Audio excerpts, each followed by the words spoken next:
The Artistry. Catch us on YouTube, Facebook, or outlets. Follow us, the Artistry NY. Yo, what up, guys? What up, guys? This is your girl V-Henny, man. You already know the vibes, man. I have Chanel, the Spiritual WhistleBlower. Hey, everybody. Oh, man. Yo, I was saying off air, like, how excited I am having you here. Thank you. I'm excited to be here. Just speaking with you off air, you're teaching me a lot, and I'm just like, really? Like, Oh, that's just the tip of the iceberg, honey. that's insane. Like, I tend to not get so personal with, with my life, right? Mm-hmm. But the reason why I wanted someone here was because we all have been through toxic relationship, I would say, and one for me stood out with that was the first time in my life I've been told I was a narcissist. You were told you're the narcissist? Like, this is going to be good. So because of that, it was a toxic relationship. It became abusive. And, after we went separate ways, for me, it was so much I had to battle with. I felt like I had to dig deep within myself. I tried to dig into deep rooted pain within, from parents to grandparents. I just, as I would say, facing my demons, my inner demons. So it always stood with me, that whole narcissism. And how did the other person behave afterwards? Was this person stalkerish, or did they? Well, from what I had noticed at the time, because I decided to stay single, they jumped in a relationship right away. There we go. With someone else. And so when they did that, it was just but yet they were still seeking, looking for me. And Hoovering you. Yeah, so for me, it was like torture. Like, I felt like they were torturing me in a sense. That's the ideal. But, I don't want to make it seem as if it was only them, because I know there was, or maybe this is just me not realizing this is what they do, and I'm taking the blame for certain things, So, but that, again, facing everything that I had to face and, overcoming a darkness. It was a darkness. I was in a dark, and this was, I kid you not, this was a little over a year ago or so. About a year ago or so, and I dealt with this person on and off 2 years. So, it was just a lot. I felt like I lost myself. Yeah, that's the ideal. That's what they do. So, so when I was I was interviewing an artist, and I mentioned a little, very, very briefly, what I went through, and she mentioned you. Wow. And I was just I have to reach out to her. Shouts out to her. Thank you. Word of mouth. Thank you so much. You're going to be blessed a long time. and I was reading your bio. Okay. You stated that you had to live your truth, live your purpose, right? Absolutely. And, having a conversation between you and God, achieving, I will say shout out to achieving the whole, becoming a life coach. Yes. You're also a narcissistic abuse expert. Yes. So as I was reading that, my question, how this became your purpose? Was this something, is it a deeper underlying reason to this journey? Yes. Not just with myself, but many of the clients that I counsel have similar backgrounds to mine. When you come from a dysfunctional home where your parents, one or both, are constantly training you to be the caretaker of the family, Okay. invalidating you. And this is at a young age. Okay. Because in your youth, they're supposed to be teaching you how to self-respect, how to validate yourself, healthy boundaries. Your parents should be teaching you all of that. But when you have a narcissistic parent and they choose you to be the black sheep, scapegoat of the family, Okay. which is usually the one that they constantly pick on. So you're going to be the caretaker of the family. You usually have the more responsibility over your siblings. Your achievements are ignored and invalidated. Okay. If you have one or two parents, your parents will put you against your siblings. Oh wow. That's called triangulation. Okay. Divide and conquer. They put so you know they treat their children well, they train their children to be competitive against each other instead Wow. of being unified and sticking together. Yes. Yes. Yes. So it started from that for me because I have siblings. I'm the eldest, and I Okay. was groomed to be the caretaker of not just of my siblings. There was a time I was carrying the weight of my whole family in high school, working 2 jobs, paying all the bills, and my mother would not work. She's a narc. Okay. And that's where it starts for me. And just constantly I kept attracting, whether it was friendships, romantic partnerships. I have a 20-year-old daughter. Her father's a narcissist. And I just said one day, what the F? Yeah. Can we curse? Yeah. No, you don't. You can't fucking curse. Because I like to curse. No, that's fine. I love to curse too. I woke up one day and said, what the fuck is going on? Why do I keep attracting these people? What is wrong with me? So I got into research, and way before social media. Okay. Because I've dated many narcs. One put me in the hospital where I had a breakdown. Others have physically assaulted me, black in my eye, strangled me. And I would just cry, God, why? Why does this keep happening? Okay. Friendships. You know, you've been in a friendship with someone. Females are much nastier narcs than males, by the way. So, you know, they're very competitive, cutthroat, and much more deceptive than the male. I've had horrible toxic friendships with females who have gossiped and told all my confidential secrets. Oh, wow. Okay. Yeah, very. So all my life I have just been, you know, getting rid of these. I attract them and I got to fight them off because they don't go away. Do you believe in do you feel like at one point maybe you were, or you had like similar like traits of being a narc? Like, because the only reason why I'm asking that is could be you know that saying you are what you attract. Yeah. So do you think maybe at one point maybe you had certain or maybe certain traits of that, or it was just the fact that since you were surrounded by so many, you just never made those changes? Well, you aren't what you attract. The narcissist is attracted to you because they want to steal your qualities. You don't. I'll explain that later. Okay. But there's this term, and you can research it on the internet and YouTube. There's videos on it. There's something called narcissistic fleas. Okay. Fleas, like the fleas that a dog will scratch off his body. Narcissistic fleas is when an empath, when you're surrounded by narcs for so long, you do pick up their habits. Okay. You do pick up some of their nasty. Now, I'm going to just say across the board, everyone is narcissistic. Okay. Social media has turned society into narcissists. But there's healthy narcissism. Okay. Taking a selfie. We all take selfies repeatedly. That's narcissistic. You know, self-care, self-love, that's narcissistic, but that's healthy. It becomes a problem when you use your narcissism to hurt and inflict pain on another person. That's the problem. Do you think like narcs are like they're aware of what they're doing? Like the fact like they know they're hurting you? Like 1,000%. They get off on it. They're very sadistic. They get off on it. They know absolutely what they're doing. Like, because I'm just wondering, like, so I was doing like we was actually doing some research, and like so my question to you is, does narcissism and being a sociopath, are they one of the same? They're similar and different at the same time. Okay. Sociopaths are narcissistic.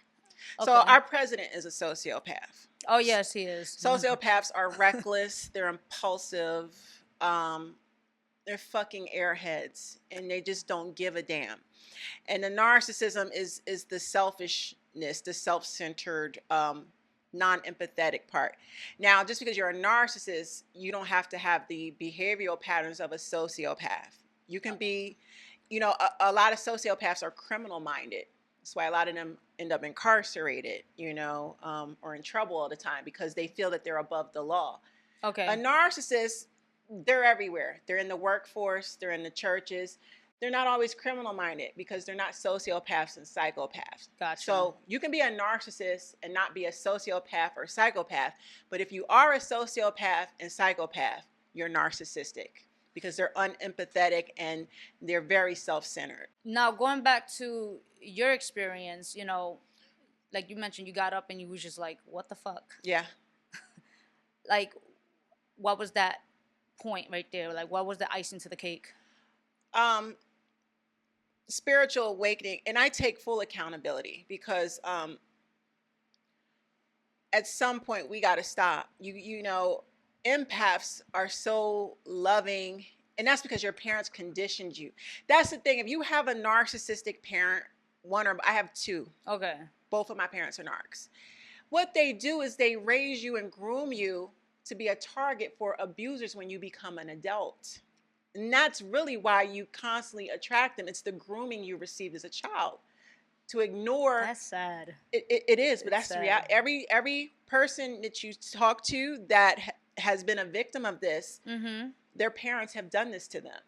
So if you're constantly jumping from relationship to relationship, and the abuse keeps happening, and you're like, what's wrong? You don't realize you've been programmed since childhood. That's where it comes from. You never stood a chance from the time you were born because your parent, who's a narcissist, had it out for you. And they're training you. I don't know if you ever saw the movie Mommy Dearest or Precious. I saw Precious. Monique played a narcissistic mother. Yes. She just constantly drilled and drilled and drilled on that girl and abused her. That's my childhood. My mother did me the same way. Talked to me like that. Whether it was picking on my weight all the time. And then I had to go to high school and guess what? Get bullied about my weight. And then I have to come home. So it was constant. So guess what? When I become a grown woman, I don't have any self-worth. I don't know how to validate myself. I'm taught to seek validation from people instead of looking inward. So your parents groom you. You're programmed and you're not aware you've been programmed because this is your way of life. Yeah. So you're groomed to attract abusers, and the narcissist can smell it a mile away over you. They know how to seek people like us empaths out, and they target us. Wow. So you had a spiritual awakening.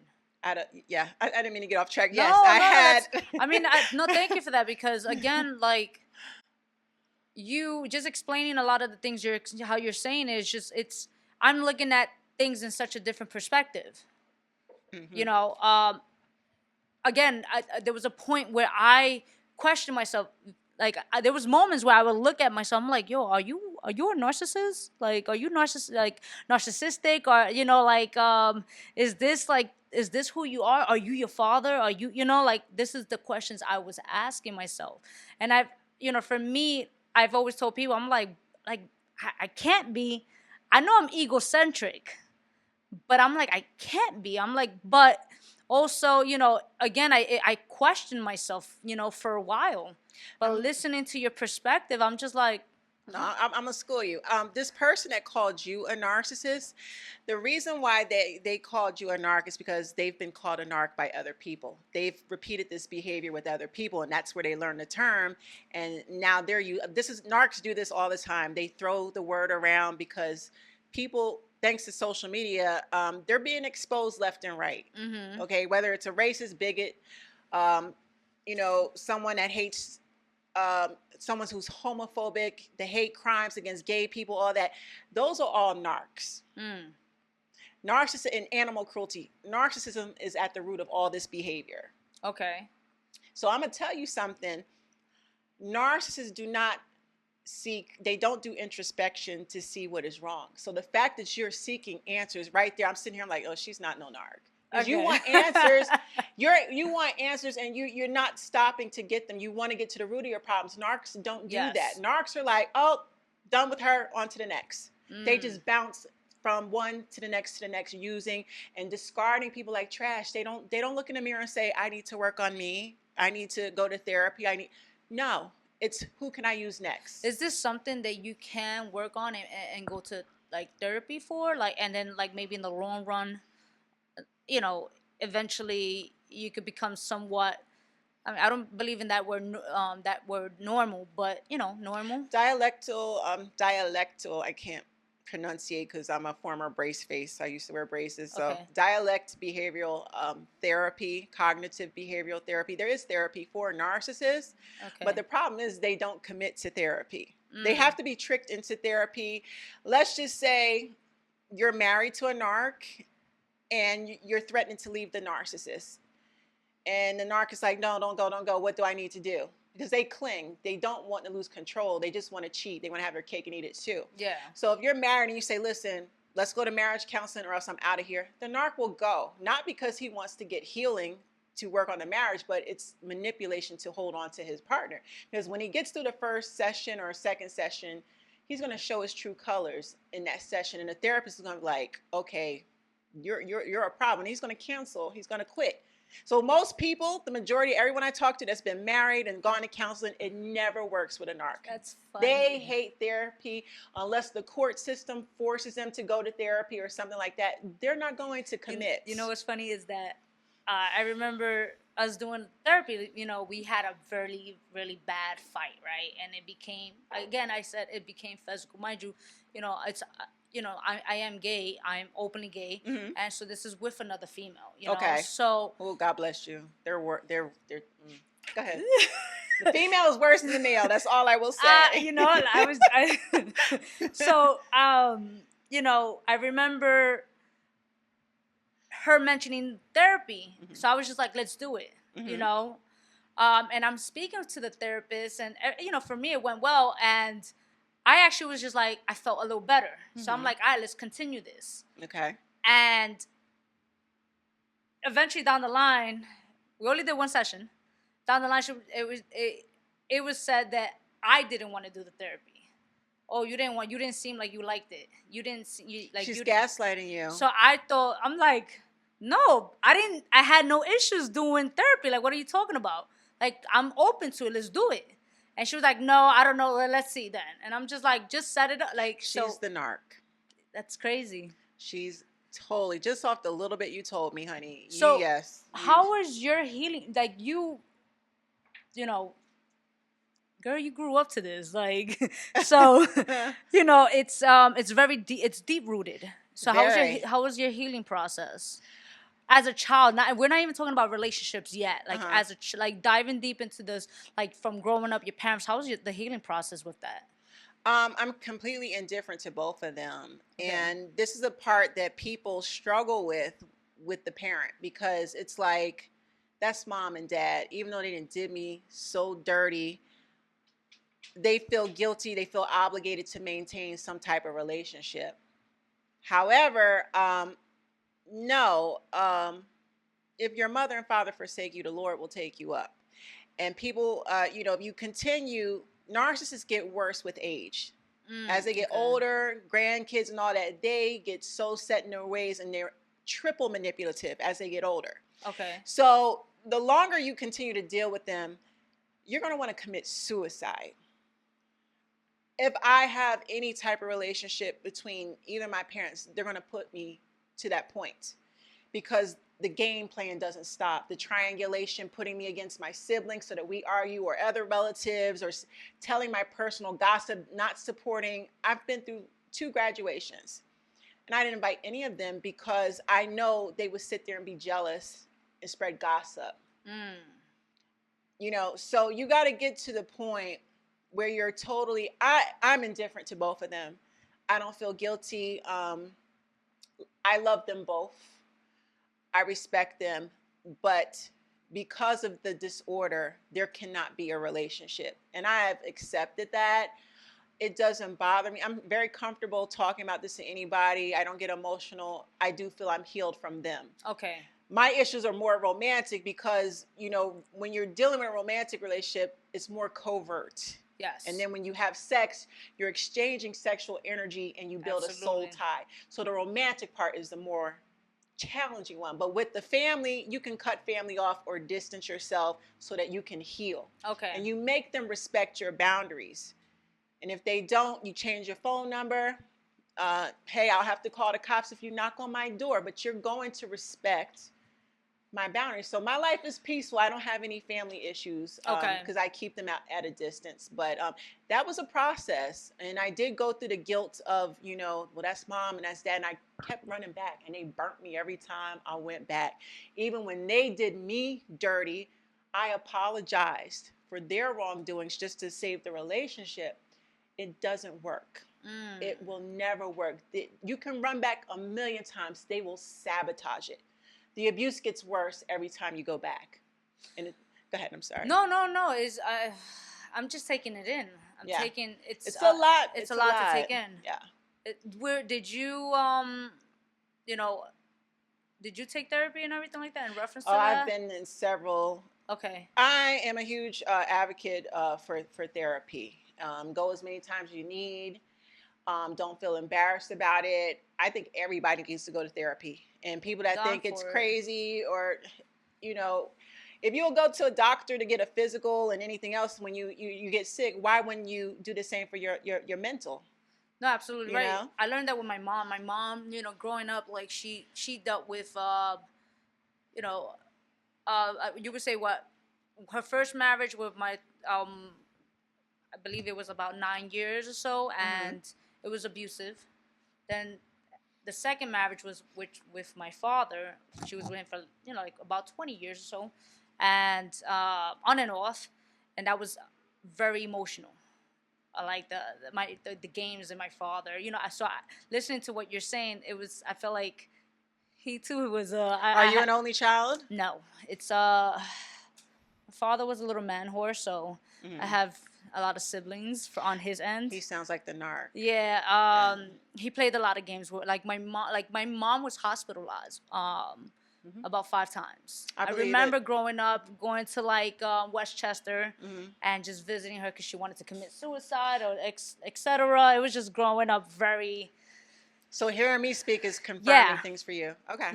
So listening to that, that's why I was asking how was your healing process, because again, my mom, she is an activist for she's like, go see a therapist. Yeah. Totally. She's still working on herself, dealing with abusiveness physically and emotionally. It was a lot to take in. The emotional is worse than the physical. I believe. By the way. I agree with you. It is. So that's why I was just wondering, because I didn't go to therapy, but I do have I went through a spiritual awakening. Yes. It's very like my sister, she's very spiritual. She's in the process of going through becoming a coach. My cousin as well, and so on and forth. So speaking with them, especially with my cousin, she helped me a lot. And she had told me there was a lot of moments where I saw you wanted to give up on yourself. So I applaud you for doing the therapy, because again, I know romantically it's a lot to take in, because I do agree with you with once you go, once it becomes sexual, you do exchange that energy. Soul tie. People do not realize this. Soul ties are very hard to break. It is. So once you go that route, it's harder to break the cord. Yeah. So, but even just dealing with like parents, listening to you, I didn't realize about narcs even with parents until speaking with you. Yeah, and the thing too, our parents didn't have social media. See, we have access to so much information, and social media is exposing this behavior left and right now. And the education's getting out there. There's many life coaches that are pushing this out. I mean, it's all over YouTube. There's a whole underground community, hundreds of thousands of people that have been abused by narcs. So it's getting out. How is it like right now with this whole pandemic? That was another reason why I wanted to speak on this, because I feel like so many people, I know the rise during this domestic pandemic. violence went up during COVID. Yes, it did, because these people are, victims are trapped indoors with their abusers. Yes. If you're stuck 24 hours, you can't go to work because we're in quarantine, the narc's going to take advantage. He's going to torture you because he knows nobody's looking. So how can, like, I was looking up that, I know there was a few like programs trying to like work with certain people. Like, how do you have any resources that you can provide, or did you during this pandemic did you come to like helping others during this pandemic? I'm constantly helping people every day. I mean, the amount of inquiries I get, I do phone consults, but my girl, Chrissy Monroe of Love and Hip Hop New York, she has a nonprofit for domestic violence. She's a domestic violence advocate. Wonderful organization, Survive to Thrive Global, out of New York. So I refer, majority, my clients that are from this area, New York, Jersey, and nearby, to her. Yes, I know Chrissy. I've reached out to her as well. Yeah, Chrissy's a beautiful person, Yes. and she does so much for victims, and not for clout. Like, she's done things on a low, and she's very genuine. So, and the National Domestic Violence Hotline, Okay. because every state is different when it comes to DV. And every state does not recognize emotional abuse. I'm working on something now where I'm proposing a bill to lawmakers here. Okay. Because number one, we need a mental health professional, whether it's a psychiatrist, whatever, in the family courtroom with the judge. Because a lot of these children in custody and visitation battles, the judge will send the child to the abuser. That parent is a narc, a sociopath. That's why we see children getting molested. We see children getting murdered by their own parent, because the judge does not have the mental professional background to make a right decision. I think both parents should have full-blown evaluations. I thought they do that. No. Oh. I battled for almost 18 years in the family court system in New York, and I was successful, but his mental health never came up. He's narcissistic, he's bipolar, and schizophrenic all together. Never came up one time in the court. So, I think, and New York is the leading state in the nation. We make laws and stuff. We got a great governor, Cuomo. We put things into effect, and then the rest of the nation ends up following suit. So I want to propose a few bills. We need a registry for emotional abusers. Okay. Emotional abuse should be recognized as domestic violence, and judges and law enforcement, they should be trained. But see, a lot of law enforcement, they are narcs too. This is so deep. I just think it should be a grassroots effort to at least save our babies and educate our babies on what this is, and college students. I want to teach this. I've been accepted into a doctorate program, PhD for psychology, and I hope to teach in schools. At least teach people how to identify this in every situation, whether it's romantic, work, family. What was the youngest that you spoke with and had to help them identify the traits of of them being surrounded by narcissism? My daughter at 14. Wow. She's 20 now. But I had to very carefully, without bad-mouthing her father. Okay. And this is what a lot of parents, co-parenting with a narc is hell. Because they don't co-parent, they counter-parent. Okay. They go against everything. And the child's the pawn piece. It's really just to make your life a hell and to keep control and access to you. That child, they trap their victims through pregnancy and marriage. So you're locked into the abuse. And the child is deep, right? Is it making sense and confirming things? Okay. Yeah. Sounds like the hood. Now let me stop. Yeah. So it's I would like to get with some lawmakers. I've met with one already from the Bronx. Okay. And we got to do something because it's out of control. So why do you feel? Because you mentioned it twice. Women narcs are worse than men. Why? Men don't solve problems the way that we do. Men do things the hard way, and they don't want your help. They got to figure it out by themselves, and the female's already at the finish line. The female narcissists, they're both predators, male or female. They're predators. you know, the male has to use his charm or whatever, but the female, we got our boobs, we got our makeup, we got our hips, our butt. We have a lot to work with to seduce, you know, on top of the game. Females are dangerous and they're more cunning. They're just quick, you know. A regular marriage, husband and wife, the wife is the multitasker and she brings out the best in the man because she's on it. Yeah. Man cannot survive without, you know, a woman. You know, so in a toxic relationship, if the female is the narcissist, she's plotting and planning way ahead, and she's going to use everything in her arsenal, her charm, her body. Men don't have all of that. Yeah. So women are just more conniving and way ahead of the game. Gotcha. Okay. I can see that. Yeah. Now, when it comes to romantic, like, what are the characteristics to identify, like, if you are in a romantic relationship with a narcissist? If you're dating, we'll start with dating. It's hard because they're covert, and they have done this with so many victims. They got the game down pat. Okay. And what I tell people to do when you're dating, don't stop sleeping with people. Number one, because a narcissist uses sex. That's their number one weapon to lock in their victims. Okay. Okay, they're not very intelligent. Well, some of them are very intelligent. Excuse me. When you're dating, you have to investigate. People are so scared to ask questions. Your first few dates should be very in-depth conversations about mental health. Okay. Because they will stray from that.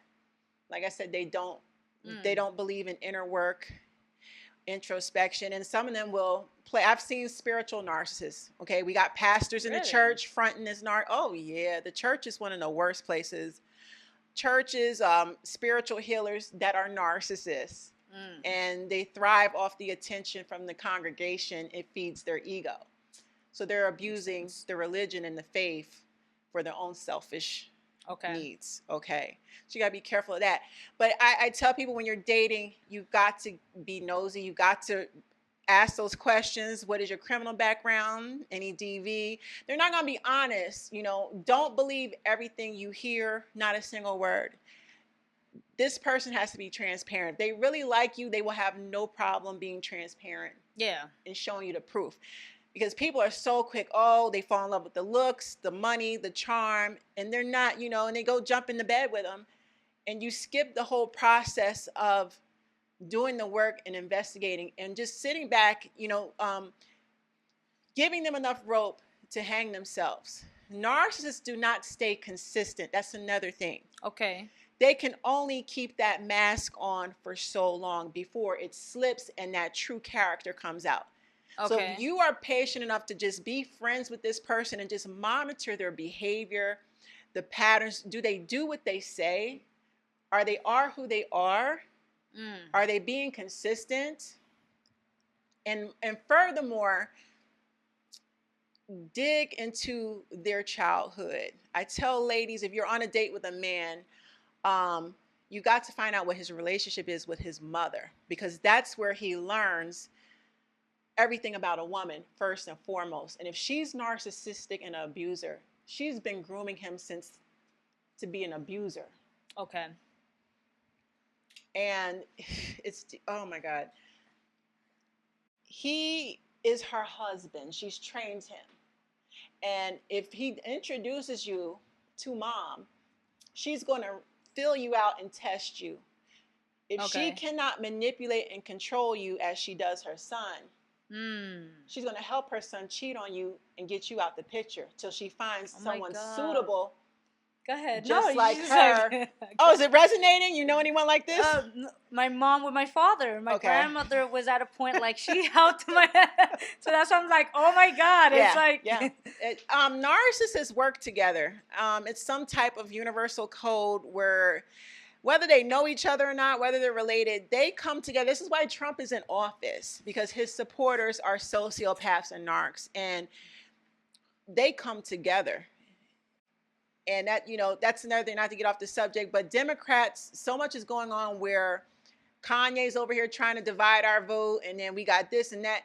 They're trying to divide the Democratic vote up because the Republicans are going to come together and put him back in office. We got to be careful. Narcs always stick together to wipe out one target. It's something, I say it's a spiritual thing, because it's like they can pick up on each other's energy and they just come together to destroy one target. So, that's just another example, but That's insane. yeah.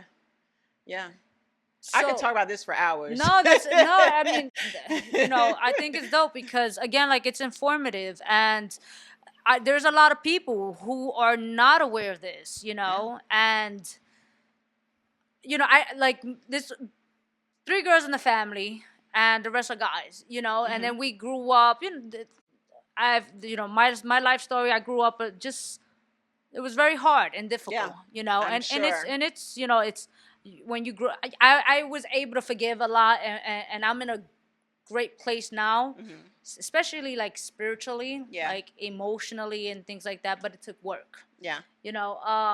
But again, I had to recognize everything you're mentioning. I'm going to be completely honest with you.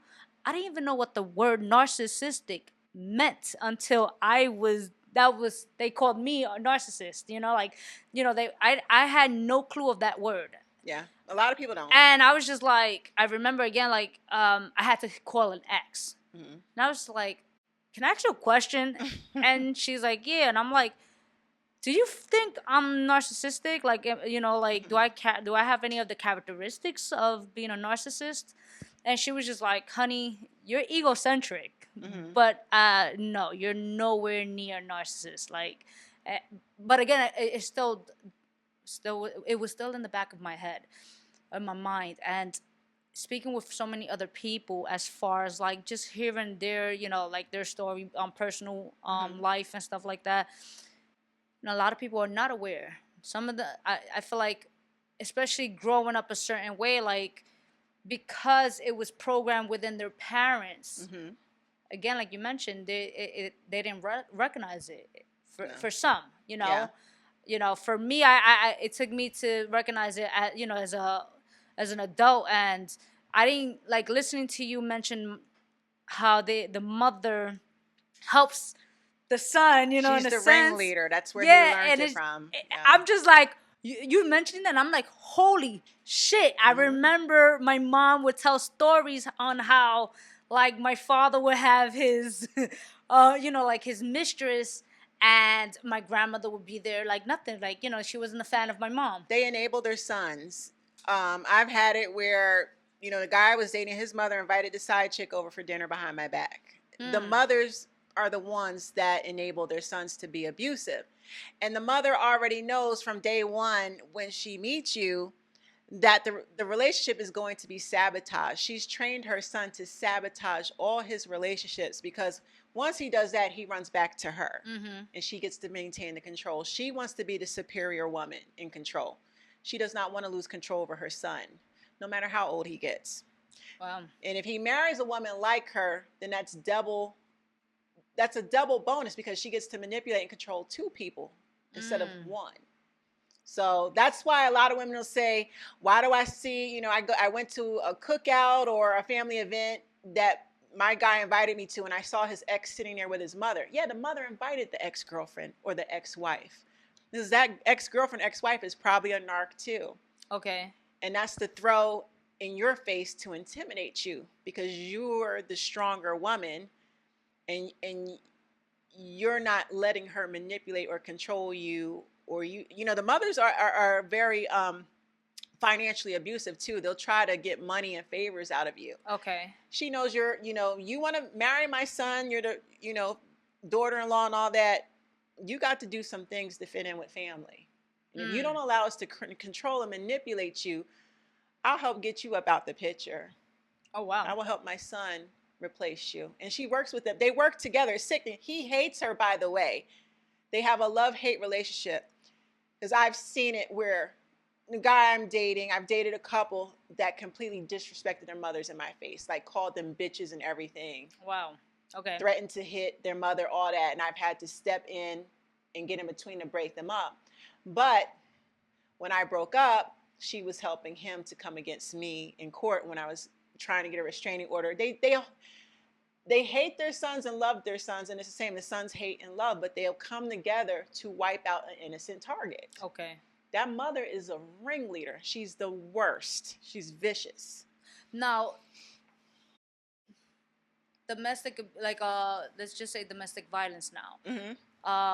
The abuser. Are there, like, what are the percentage of, like, those who abuse, like, their victims? Would you say 100% of them, like, most of the time they're narcissistic, or it's just like, can they be abusive and not have any characteristics of being narcissistic? I would say a small percentage, because I've had my toxic ways. Okay. And I'm woman enough to sit here and hold myself accountable. Narcissistic fleas, things that I picked up from being around toxic family. Okay. And I had to catch myself. Okay. But with therapy and research and introspection, I corrected that shit once I realized, oh shit, you're doing what they're doing. So that's what I was asking you, because again, when I was questioning myself, right, again, it became abusive, and it was to a point where, she would take me out of character. And I, like, there was time, like, once or twice without her striking me first, I was just like, and that dug deep in me. Like, so that's why, again, I'm just like, I would tell people, like, listen, when you mentioned when you're dating somebody, ask them about their mental health, their upbringing, their relationship. And, I'm with her, and I'm telling her, like, I had to tell him, like, I was in an abusive relationship. Like, it got out of hand, and, I have put my hands on this person, and it's not something to be proud of. I have to take accountability of what I did, so again, that's why I questioned, am I this person? Okay. Listen to your story, and, based on a lot of the stories my clients have told me, narcs gaslight. Okay. I've done things where I've acted completely out of character because this person, they will push you to the point. It's like, going into a bear cave while a bear is hibernating and you're poking him with a stick. Yeah. Then you wake him up and he bites your fucking leg off. Then you want to run and cry victim. That's what the narcissist does. There's something called reactive abuse. Okay. That's what you're describing. That's when the abuser is relentless with his abuse and the victim snaps and fights back. Okay. So whether it's physical, verbal, whatever, however you came, she did something enough to get you up out of character. You were reacting to her provoking. That's reactive abuse. Okay. And there's a lot of literature on it on the internet. It is considered domestic violence. What are some red flags to notice that, like, somebody, I know dating, but I feel like sometimes when you like like you mentioned, you overlook a person, and like, for me, I feel like there were some red flags, but I overlooked it. Everybody overlooks red flags with an arc. I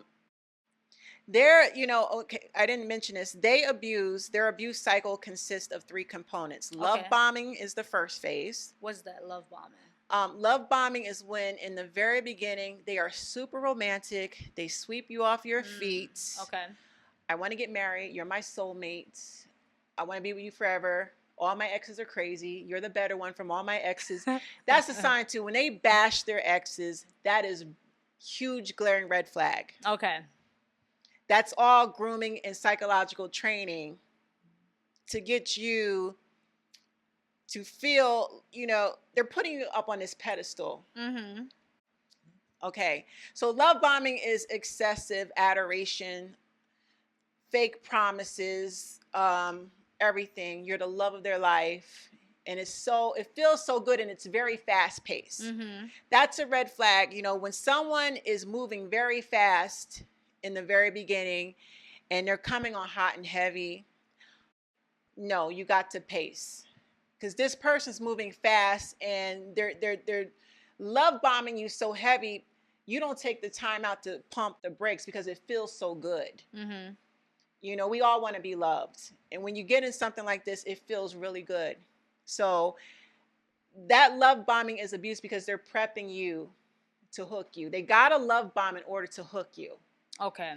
When they hook you, then it goes into phase 2, the devaluation phase. Okay. This is where the gaslighting, invalidation, they start playing mind games. One day they're fucking fine and happy, things are great, and the next day they flip. Mm-hmm. It's like a bipolar, you know, it's, you don't know what you're getting.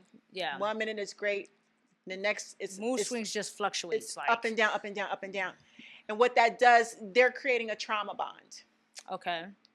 Because 1 minute, you know, you're like, is this normal? And then the next, okay, we're back to normal. I love him. I think we'll be okay. Then the next minute, it's back to the bullshit again. Okay. And they're doing this to groom you and, you know, to prepare. It's like the Stockholm syndrome, you know, where the captor captures somebody at gunpoint and they train the victim not to leave. So if the victim has an opportunity to escape, he's not going to escape because he's too scared. Mm-hmm. The captor has groomed him to be too scared to escape. Even with the door open and they have opportunity to run, they're not going to leave. That was done in slavery too, slavery days. Okay. The Willie Lynch thing where they trained the slaves by tearing apart one slave, you know, tying his limbs to a horse and beating him and torturing him in front of all the other slaves. It sent a psychological message. If you don't do what I tell you, this is what's going to happen to you. Yes. So the narc is it's psychological grooming. You're going to take all this abuse from me and I'll make you scared of leaving me. Mm. That's why some people, well, majority of victims are so drawn. It takes, you know, you could break up 100 times and you go right back. Mm-hmm.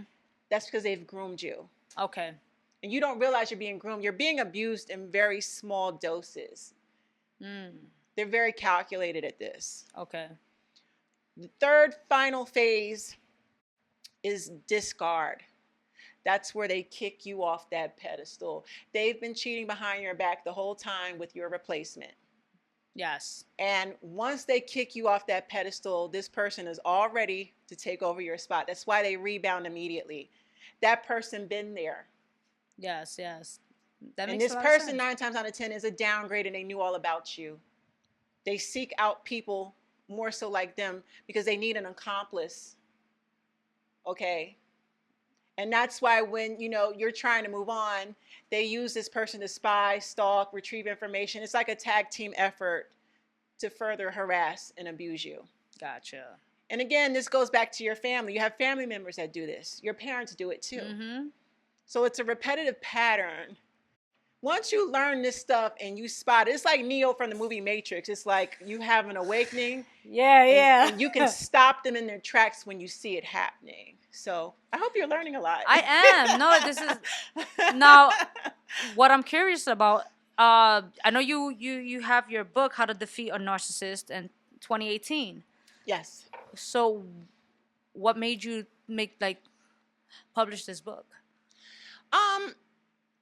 Well, I'm a writer. A Okay. lot of people don't know my background. I am a former journalist of XXL magazine. I wrote for XXL for 2 years. I wrote for K Slay, DJ K Slay. Shouts out to him. 3 years before I went to XXL. So I have a history of journalism. My degrees are all in. I know. I noticed that you have. Yeah. So I'm a media person. Okay. So I love to write. But, you know, and I've done a lot in the industry. However, I didn't feel like I was living in my purpose. We all have a purpose. Yes. We just got to find out what it is. And for me, I'm like, wait a minute. Maybe the reason you keep going through all this stuff is because there's so many people in this world that are going through it too. And maybe it's time that you expose it and tell your story. It's going to open the door. And that's all I did. This is my story. Yeah. My life. And I didn't think it would take on. You know, it opened a lot of doors. I started my YouTube channel as a documentary to vent, and people just took to it. Oh, wow. And it's growing. It's growing slow. I don't care about numbers as long as I'm helping people. Yeah. This is my purpose. That's awesome. This is my life purpose. Everything that happened to me was not in vain. And for those that know the story of Moses, narcissism is biblical. There's many narcs in the Bible, but the story of Moses and Pharaoh, it's like what you, me, and any other victim has gone through. Moses was the empath in a family full of narcs. They kicked him out of Egypt. He was isolated, and he probably didn't want to live. He was struggling to get through that desert, but he found out what his purpose was in isolation once he got out of that toxic family. Mm-hmm. And then God, once he had to talk with God and he knew who he was, God sent him back in there to clean house. So when you get away from this stuff, you heal and you do the research and you start learning who self is. You got to be strong in yourself. Thank the narcissist. It was a horrible experience, but dealing with this person will help you connect with yourself. Yes, I agree. They're never going to get it. And that's their punishment and that's their karma. They spend the rest of their lives with a dark cloud over their heads. And they make it worse. They go from person to person. They have a long string of broken relationships and they just create drama everywhere they go. That's no type of life to live. Yeah. We have the power to control our future and be happy. And that's learning who you are and living free and happy once you get away from this shit. I agree. Yes. I so agree with you.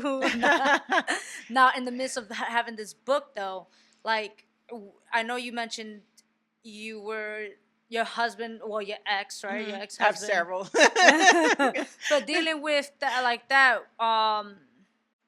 were you in the midst of like just still learning the like the fact that you were in this narcissistic romantic relationship, like, or you already done it? It's already done and over with. Ooh. It was done and over with when I wrote the book. Okay. But even, I knew a lot, but with these characters, they are just learning new manipulation tactics day by day because they know we're catching on to them and they're being exposed every day. So they got to constantly change like chameleons to manipulate. I'm so against online dating. They just finding new ways to suck in victims. So, it's funny. Yeah, I'm not a fan of online. Don't do it. I've never done it in the past. Like, I'd rather have that personal interaction. Like, Yeah. I need to see how your energy is. Like, so you're like me. I can't because they can lie and they can have double, triple lives and be on. And a lot of them do be married. And another thing too, a lot of them are psychopaths. There's stories where they meet up with women and murder them. Yeah, I heard about that. I don't believe in online dating at all. It's a trap for predators. You know what? I'm curious now, like knowing that you worked in the music industry. I can imagine. Flooded. Yeah. Flooded with narcs. Flooded. Yes. It's like it's. I had a lot of experiences, but I'm grateful because it toughened me. Okay.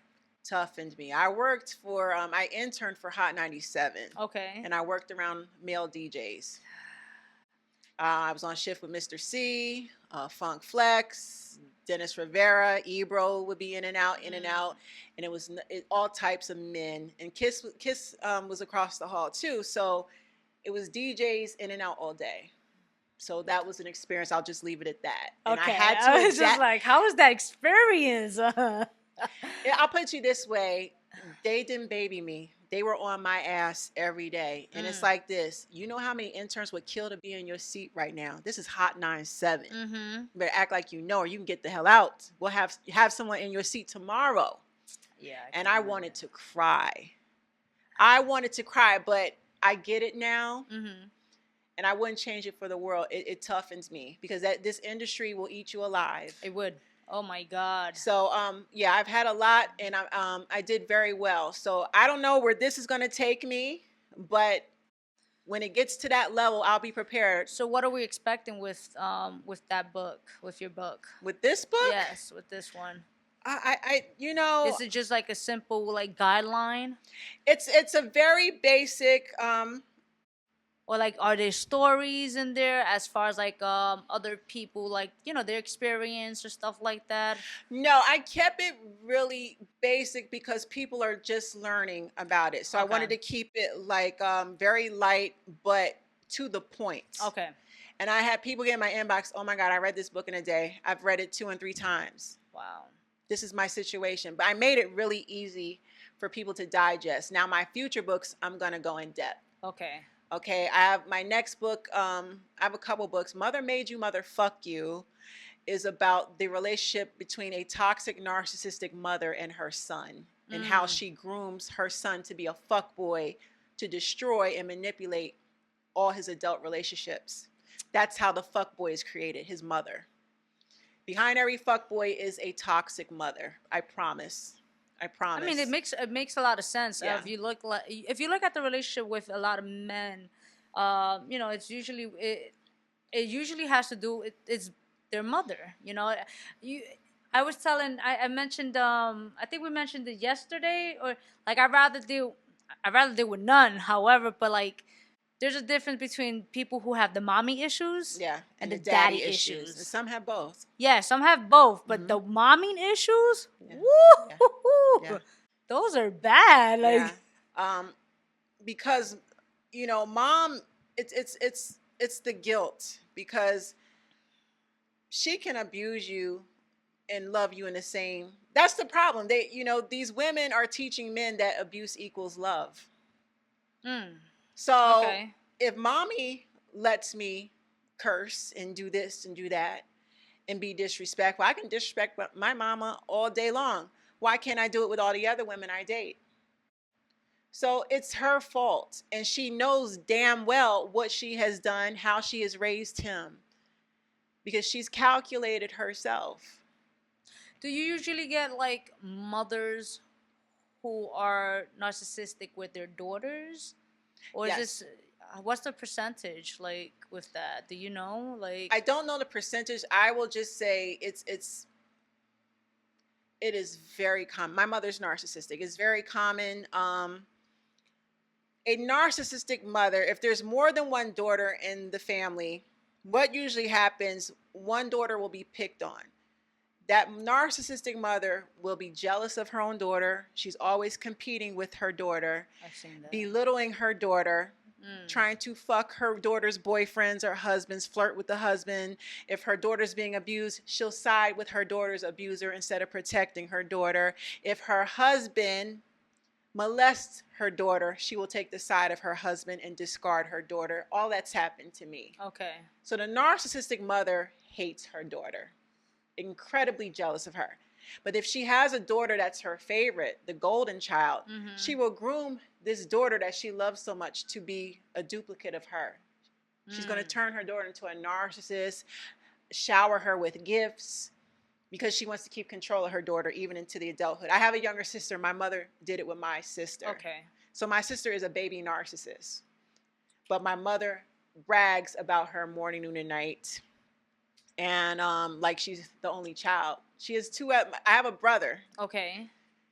And my mother completely discards me and my brother. And we're more successful than my sister. Like me and my brother have done things to make the whole family proud. Was he able to overcome, like everything and healed as well? Or? Yeah.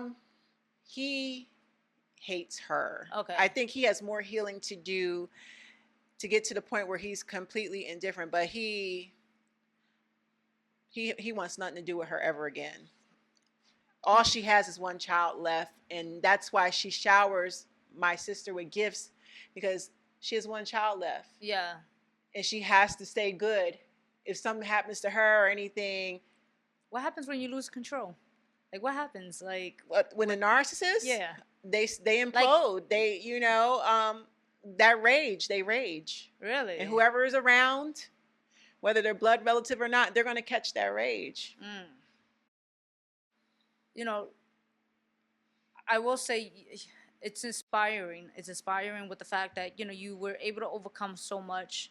You're very you're accomplished in many ways, Thank you. And I feel like, you know what? Because I'm like, I know there were I know there were moments where you wanted to give up. Oh God, I was suicidal at And times. how did you overcome that? My spirituality, because So how long you've been diving? How long have you been spiritual? Like diving into spirituality. How long have this journey has been in your? it's weird. When I was a little girl, me and my father, my dad would take me to Bible study groups and stuff. Okay. Now, he's a covert narc, and he's what I like to call a spiritual, I want to say spiritual, but a religious narc. He's one of Okay. those narcs that hide behind the Bible and they manipulate and use the Mhm. Bible. You're going to go to hell if you don't do this. And you know, I'm your father. The Bible says you better honor me and don't disagree with me. It's everything's, the Bible's used to manipulate. Yeah, I agree. Okay. So, you know what? This is such a touchy thing here. If you don't feel comfortable, that's totally fine. I'm just trying to find the wording I want to say. Let's get back to it because I'm trying to circle and think of how to elaborate on that. It's just growing up in this stuff. The thing that frustrates me the most is the length of time that it took to tap into the spiritual awakening. Mm-hmm. Because we don't have, time is of the essence. Mm-hmm. None of us are promised tomorrow. All right. I learned my purpose, but I'm like, wow, I wish I would have learned this a long time ago. Yes. Because who wants to keep jumping from one abusive relationship to the next? You know what I'm saying? So, I don't know. I do. I get it. I get it. But then I also, again, like you said, like you have to. I guess you have to learn that this is part of the process because look where you're at right now. And unfortunately, at that given moment, yes, we went through hell and back. Yeah. Right. And just the fact that you were able to realize your worth and not move forward and commit suicide is just, it speaks volume. Yeah. So again, I it's inspiring. Thank So you. thank you thank you for not going that route. You know why? Because I'm here with you today. Yes, thank you. Thank you. It's confirmation for me too. But that's, I spend a lot of time, aside from, educating people on MPD, I spend a lot of time empowering people. As these people come to me, I mean, completely depleted, feeling worthless. And because a narcissist does a good job at destroying your self-esteem. I mean, and then when they rebound and they're already in a relationship the day after you break up and they're with somebody new, they're going to rub this person in your face. Absolutely. They're going to make it seem like they're giving this new person the world and see how you messed up. Now everything that you wanted, I'm going to give to this new person. They're deliberately using this new person to punish you. But this new person doesn't even know. They're in for the same ride. They're going to get abused, if not worse than you. The narc repeats the cycle with every victim. It's just a matter of who stays and puts up with it and who leaves. If they get another narcissist, that other narcissist might stay with them for the long haul, like Will and Jada. I wanted to speak to you about that because your perspective was eye-opening for me. I'm here like speaking like, well, Do you see why I said it now after a sitting here? Okay, it's making sense. It is making sense. So like again, I'm like going back. I'm like here on Sunday. When I have my show, I'm like, they're in the long run. Like you have to fight in for your relationship. I feel like my perspective on that was at the end of the day. I know a lot of people said, it's abusive. I get the abusive part with that, but I also I guess my thought with that was just as far as August, like bro, you knew she was in a relationship. That was my thing. Like if you knew she was in a relationship, marriage at that, you should have known better. That was my response to that. But a lot of people, and there's a lot of misinformation. A lot of people don't know that she was the one that called him with her marital problems. she opened up that door. He's a young man. He's in his 20s. No young boy is going to turn down sex. No, I know that. And she has a sex addiction. She's admitted this. Okay. The narc came out in her. I mean, she just, I don't know what to say about her. But she was the one to open that up. She called him venting about her marital problems. Okay. Okay, and this is a woman that's old enough to be his mother. She knew what she was doing. So instead of her going to a counselor, a therapist with her marriage problems, She chose a victim. which makes her a predator. And at the time, we got to remember, he's on drugs, mental illness, dying from liver disease, lost several family members. Sister died. He's raising his kids. This is a young 20-something-year-old man with all of this on his shoulders. He's way more broken than she is. And her and Will have been cheating on each other so much over the years. She wasn't that broken because he's been cheating and she's cheated before. They've just been good at keeping it private from us. This is only out because August slipped up. Now, had she cheated with a more mature adult man, it'd probably still be a secret. Yeah. They wasn't expecting August to say something. I'm glad he did because he's a victim of a narcissist. And things like this need to get exposed so we can learn about it. No, I again, like, you hear, like, speaking about this, I'm like, girl, I'm not looking at it. It's deep, honey. It is deep. It is deep. For me, deep. like, speaking with you about this, I'm like, oh my gosh, so much counseling needs to be done with a person who dealt with all of this. It's a trauma. It is. And you carry it for a long time. It can scar you for life. But see, the power, I'm not here by coincidence. Someone referred me, and it turned out to be a blessing because you learned so much. And through your platform, we can help other people once you air this. No, definitely. I've always, I've wanted to dive into, doing events as far as, informing other people or, just... Yeah, no, we definitely I would like to speak with you because it was very deep-rooted for me. And I'd never realized how, I'm not going to say damaged I was, but I was very toxic. And it's not only because of my last relationship, but it was also because of the way I grew up. Yes. So again, when me and my past went out separate ways, I'm okay speaking about it now. Yes. Without even crying about it or feeling like That's I'm a this great total sign. Loser because I felt like I wasn't enough. That's a great sign that you feel that way. So now where I'm You're at, healing. and then I'm in such a healthy relationship. It's, what's the sad part is that when you're in a healthy relationship and you don't even know how to handle that.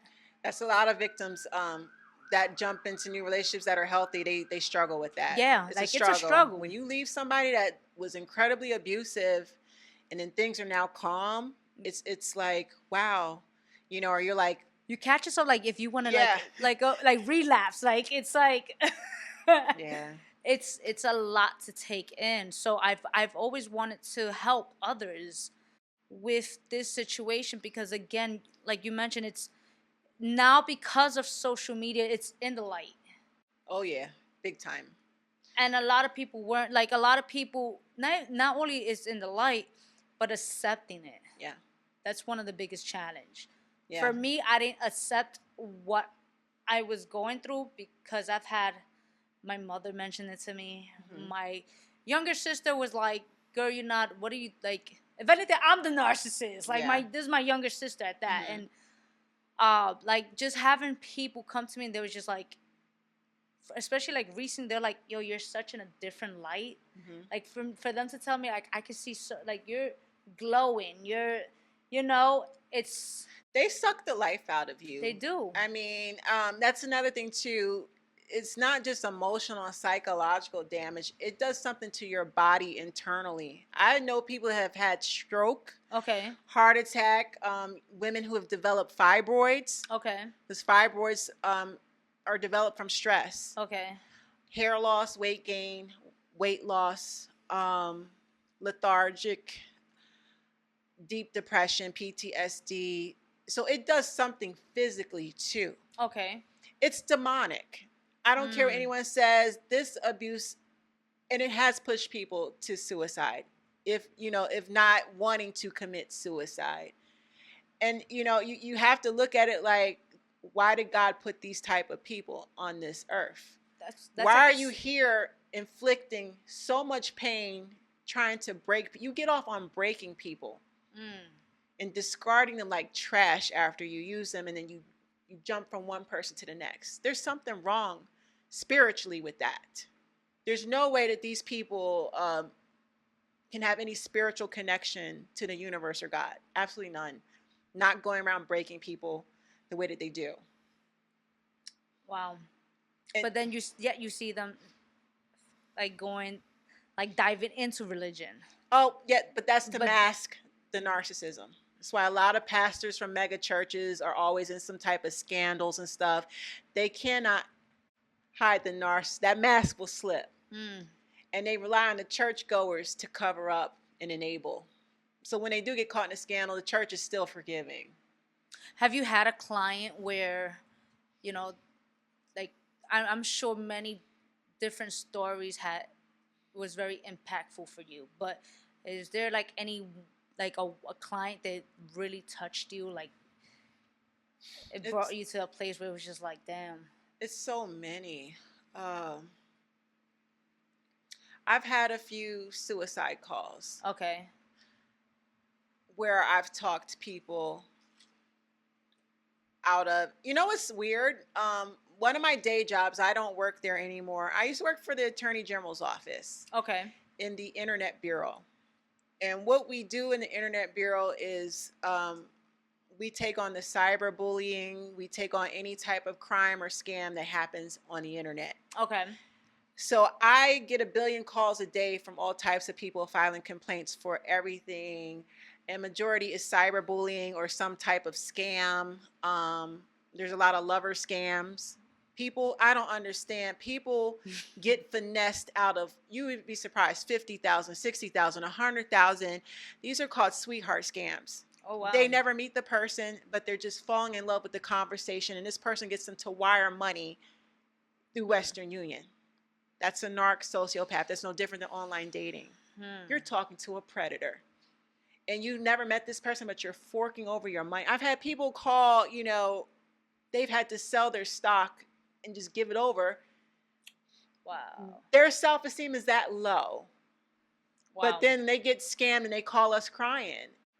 And I've had to talk people out of suicide even at the job and referred them to 911. But now that I have my own thing going, I've had to help people out of suicide. And it's scary. I mean, I direct them to resources. But at that moment when someone's like, I can't take this no more, my first instinct is to talk them down. Yeah, that's tough. Because they know to call 911. They don't want to. They called me for a reason. Absolutely.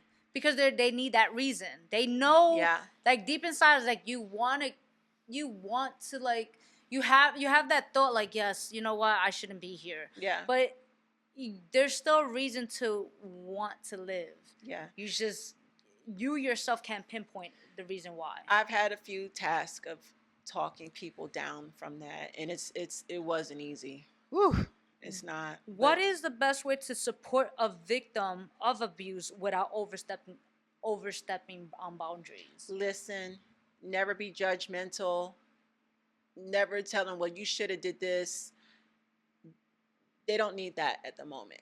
They just need someone to acknowledge the pain. So many people cannot go outside of our community because people are like, just move on. Mm-hmm. People don't know how serious this abuse is. They don't know you've been through hell and back. This is not a regular breakup. Narcissists don't just break up. They break your spirit, shit on you, then they run off.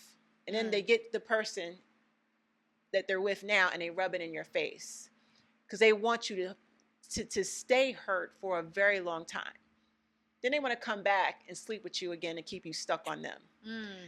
So you can't explain this abuse to someone who's never gone through it because they'll just be like, you just need to move on. That's and it's so insensitive.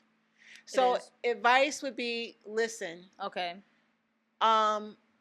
even if you have your own opinions and stuff, just be a listening ear, super supportive. Don't let them be isolated. If you can get them to go walking around the block, whatever, get them out. Okay. Because this person needs to rebuild their self-esteem. They need to get back into learning who they are individually. They need to learn to be happy by themselves. They've been taught from childhood that they're nothing unless they have some type of attachment to somebody. They can't be validated unless they're in some type of relationship or friendship with a toxic person. That comes from mommy and daddy. So we have to reprogram.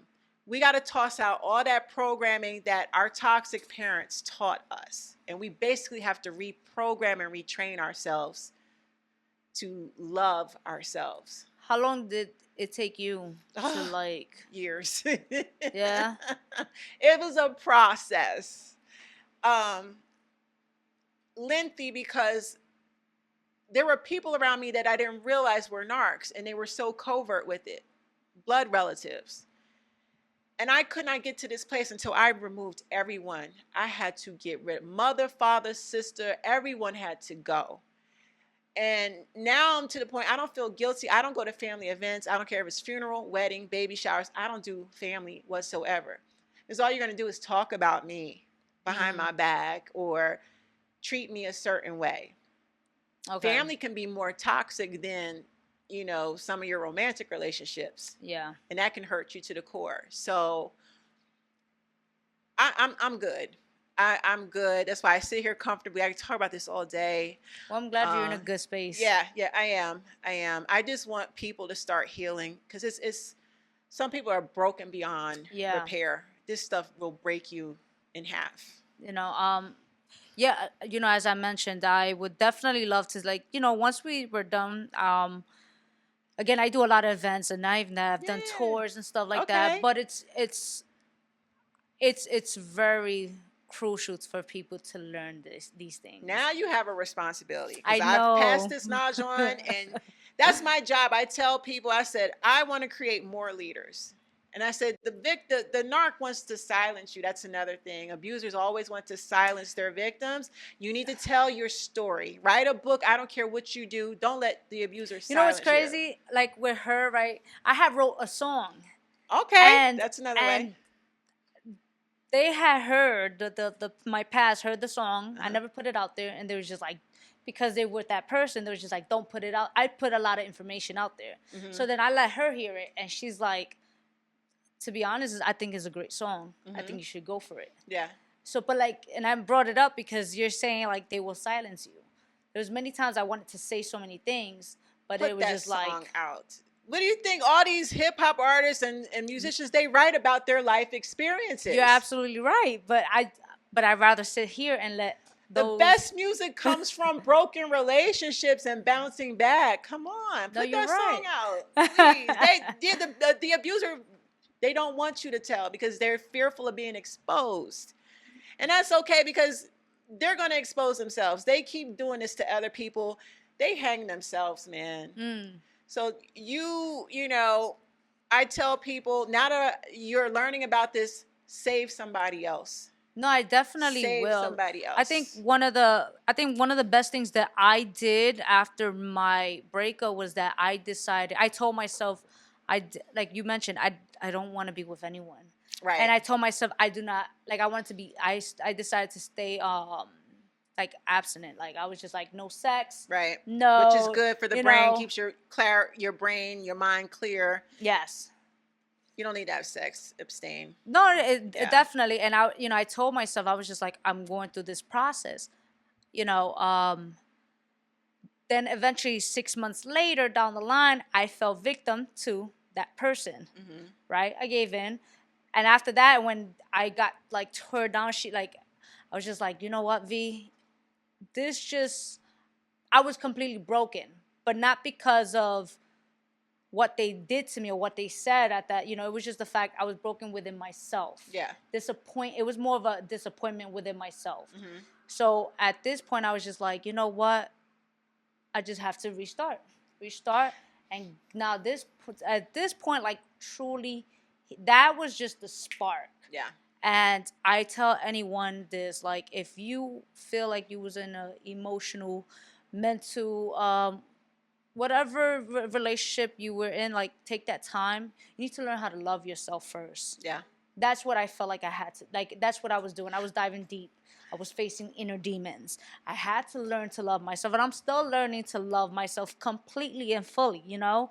I'm there, but, you know, I still have, like, certain things that I have to, no one is, you know, like, for me, I'm That's just like, growth, please. you know, that's how I look at it, and I'm very much proud of myself with that. But I want to take this, you know, information that I learned within myself, my process, and help others. Yeah.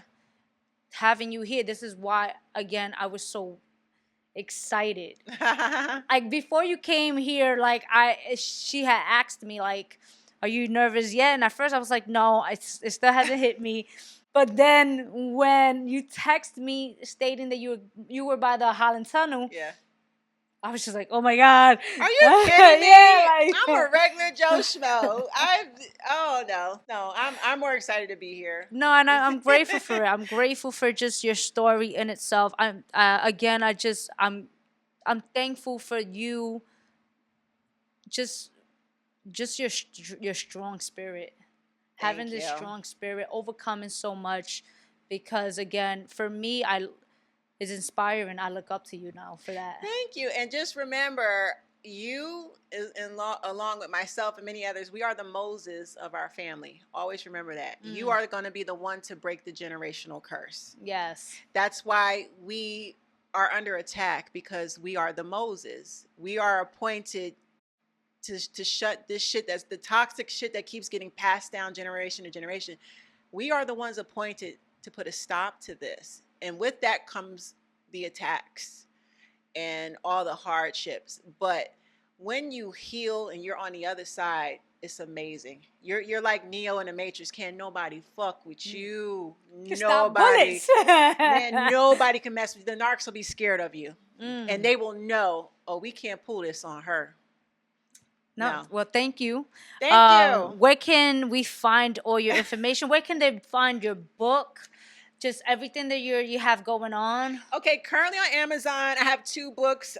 This is the Breakup Manual, Volume 1, How to Defeat a Narcissist, and the other book is the Glow Up Manual, which is a book of quotes and aspirations to help people after the breakup. Okay. They're really funny quotes also. So I have 2 books, the Glow Up and this one, on Amazon. You can find me on Instagram. Yes. I'm not on Facebook. I don't like Facebook. I don't like Facebook either. It's so messy.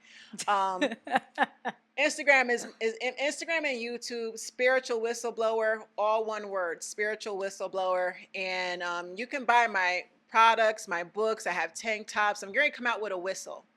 I know. You have one right now, right? Yes. It won't look like this one, but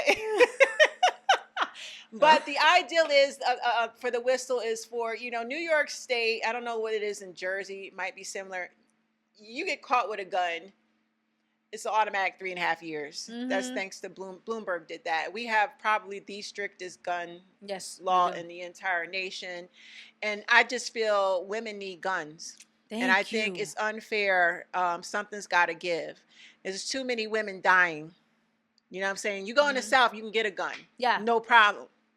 Get your permit and get your, conceal license or whatever. Up here, no. And it's just like, okay, well, the whistle's a great idea, because if you're being stalked or whatever and you're out, blow the whistle and run, draw attention to you. And for children, you can teach your children, give your child the whistle too. If you feel someone's stalking you, a strange man or whatever, blow your whistle and go get help, run for help. So that's my next thing. I have whistles, tank tops, t-shirts. If you go to my Instagram page, everything's there, and my books. Very quickly, how long did it take you to write the book? About 5 weeks. I was just straight in my zone. Everything came out. Wow. Yeah. That's quick. I'm a writer. I know you are, but I'm like, dang, no, I'm definitely getting a copy. And I well, need this your, is for you. I'm gonna give this to you. and I need your Yes. your autograph. I Yes, need like this the is whole. yours. Thank you. And you got to promise me everyone that you come across, you put them onto the knowledge in here, and you tell your story, and you just get this info out. That's all I care about. We got to get this info out because they got their army. We got to get ours together. No, we definitely do. Definitely do. I just want to say thank you again. Thank you you. to everybody who's been watching, leaving comments, everything. I appreciate you guys. And you already know your girl V-Henny, the Artistry NY. Follow me on all platforms. You will find all her information in the details box. I'm putting everything there. And yeah, we're out. The Artistry. Catch us on YouTube, Facebook, or outlets. Follow us, the Artistry NY.